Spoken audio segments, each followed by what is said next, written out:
A low sentence amid the silence of the South Korean military barracks changed everything. "Young, there is something I want to tell you." That sentence came out of the mouth of JUNGKOOK, the youngest member of BTS, who is now serving in the military, but that's not surprising. What's surprising is the emotional charge behind those words, a personal confession about a woman unknown to the public, but important enough to shake a friendship built over more than a decade. The question is this a moment of sincere honesty or part of a deliberately contrived narrative? The incident did not take place on a concert stage, nor in an official interview, but in one of the most sterile places of celebrity life, the military environment. In a system that upholds structure and discipline, personal recognition can turn into a turning point, even an emotional outburst. JUNGKOOK, who has been known as a private person about his personal life, suddenly opened the door that had been tightly closed. However, Jim's reaction was not cheers, not warm hugs, but silence. And that's exactly where the drama hangs. Not on JUNGKOOK's words, but on Jim's absence. Then who exactly is that woman? From various reports circulating on fan community forums, many have guessed the identity of the mysterious figure. Names began to appear from former HYB trainees to technical staff who appeared at first glance in the documentary of their tour. But a leak from an industry source leads to an even more surprising figure. Not a celebrity, nor someone directly tied to artist management, but a woman who works in HYB's logistics division. Close enough to be known, but too far away to be publicly known. However, the most confusing part is not who the woman is, but rather why now. This recognition came as JUNGKOOK and Jim were nearing completion of their military service, a phase known as a period of reflection and identity restructuring. According to Korean pop culture experts, many celebrities serving in the military experience a kind of retrospective pressure, a strong urge to reorder their life priorities before returning to the public spotlight. A confession like this, if it is sincere, can be a form of healing. However, if designed as a strategy, it can be a tool for shaping a carefully orchestrated narrative. Jim's response, known for being very close to JUNGKOOK, adds a layer of complexity. According to an internal report from one of the military media, Jim became more reserved, withdrawn, and even showed a decline in training morale. There were no outbursts of anger or heated debates. It is precisely these silences and subtle behavioral changes that reinforce public speculation that there is more than just personal shock. There are wounds, there are inner conflicts, and perhaps there are unspoken feelings. A few days later, JUNGKOOK tried to restore the atmosphere. He began to invite Jim to talk, eat together, and rebuild the closeness that had been stretched. However, for those who pay attention, the nuances of their relationship are no longer the same. There is an unexplained silence, and in the context of the relationship of two human beings who have grown together under the pressure of global fame, the slightest change can mean a big one. What made things worse was JUNGKOOK's post in his fan community. The photo of the two of them, posing in the middle of a military forest, was accompanied by an ambiguous caption, "He who knows everything will remain." Most fans responded to it as a form of affirmation of an unshakable bond. But others see it as a sign that JUNGKOOK is acknowledging the impact of his confession and is trying to bridge the chasm that has formed between them. Beyond this personal narrative, there is a bigger and more disturbing question. Are we really witnessing an honest confession? Or is it being pulled into a strategically conceived digital drama? A number of media observers warned the public of the phenomenon of emotional manipulation through social media. When the narrative is formed not to convey the truth, but to establish engagement, then the truth is often the first victim.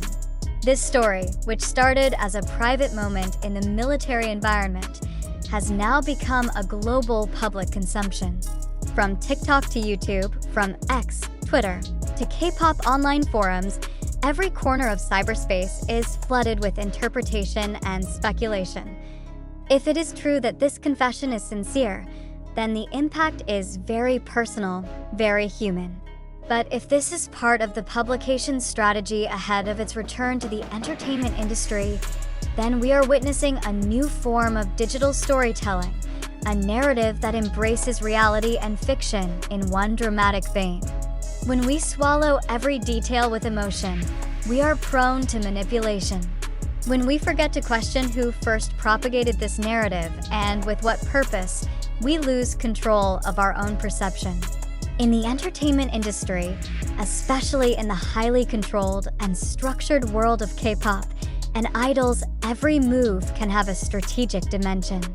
Every smile, every word, even silence, can be part of a great choreography aimed at regulating public opinion. But the main question remains, how do we, as a public, respond to it? On the one hand, we want to treat idols as ordinary people, with a personal life, secrets, and the right to express feelings. But on the other hand, we are also part of a system that demands narrative, sensation, and drama. We want to know everything, but we're not always ready to face truths that don't fit our collective fantasies. Behind the gleam of JUNGKOOK's shocking confession echoing from behind a South Korean military barracks, a question arises sharper than just, who is that woman? Or why didn't Jim say a word? The real question is all this really happening? Or are we just eating a narrative that is deliberately packaged to look like reality? A story that stirs emotions, evokes sympathy, but can basically be just a scenario for the sake of virality. Let's pause and ask ourselves, why did this information appear now, towards the end of JUNGKOOK and Jim's conscription? Aren't the moments leading up to a major artist's comeback always peppered with something accidentally leaked to the public? Aren't there many cases where personal narratives are used to reestablish an emotional connection with fans? Are we being conditioned to feel sympathy? As we read sentence after sentence, stare at photos of them in the military jungle, and decipher ambiguous captions, have we ever asked, who first spread this story? Does this really come from real events in the barracks, or from a digital content editing room that is good at creating the illusion of reality? We have to be honest. Most of the information presented in this article comes from digital platforms: TikTok, YouTube Shorts, Twitter/X Threads, fan comments, and fragments of videos uploaded without context. Not from official reports, not from verified interviews, not from direct statements of the parties concerned. Why, then, are we so trusting? Is it because we want to believe? Is it because we've become emotionally attached to a narrative that seems touching, even if it's never really confirmed? Have you, the reader, ever checked the primary source of the story? Or do you, like millions of others, simply follow the emotional flow presented by an algorithm that knows exactly our psychological weaknesses? It's not just about JUNGKOOK, Jim, or the mysterious woman.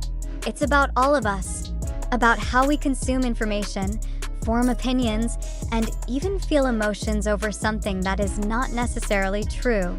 Try to reflect. Why do you believe in this story? Is it because the details of the story make sense? Because the photos and facial expressions in JUNGKOOK's uploads look genuine? Or is it because a lot of people in the comments feel the same way? We live in an era when collective feelings are often used as validation of truth. But it's dangerous. Truth is not shaped by how many people believe it. Truth is shaped by evidence, verification, and logic. Imagine for a moment, if this story were just a fabrication devised by a marketing team or agency, what would you feel? Do you feel cheated? Or will you accept it as part of the entertainment industry game? And more importantly, what impact does it have on our understanding of reality and belief in the media?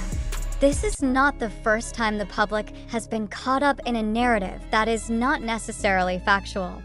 We have witnessed many viral stories that have later been proven to be hoaxes, fabrications, or manipulations.